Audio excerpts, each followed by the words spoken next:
This is an important one, and I want you to pay attention to this. So you see, this is just a really simple circuit. There's a resistor, there's a signal generator, and a scope probe. We have all of those hooked together in a very simple configuration. Notice that I have black to black, and this is important because unlike, well, these two devices here that are floating from each other, meaning we could connect black to red, red to black, and it didn't matter. These ones here do matter. Why? Because it's way, way, way more expensive to make a function generator that has a floating output and a scope that has a floating output than it does the ones that have fixed outputs. And so we use really simple ones, and this is for 99% of all scopes are going to be like this. What this means to you is, let's take a look at the waveform really quickly. And the waveform is the same waveform we've had before. Well, we can see it because they're connected across a resistor. But if we decide to disconnect the ground on the scope, like I just did, it looks the same.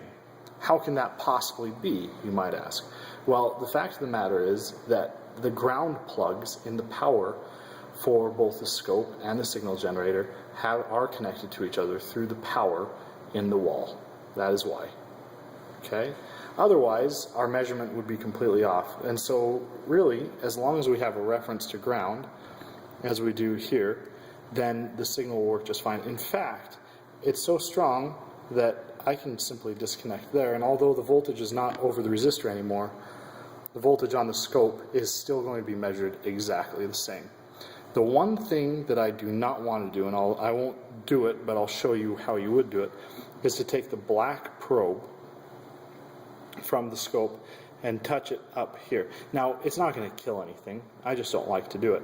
But what it's going to do up here on the scope is, if I were to do that, it should flatline it.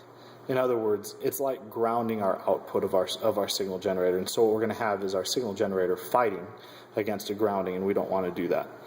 The problem that you're going to find in one of your labs is that we're going to have two elements in series, and you're going to want to measure the voltage with the scope over one of them. There are two different ways to do this, and we'll go over that when we get there.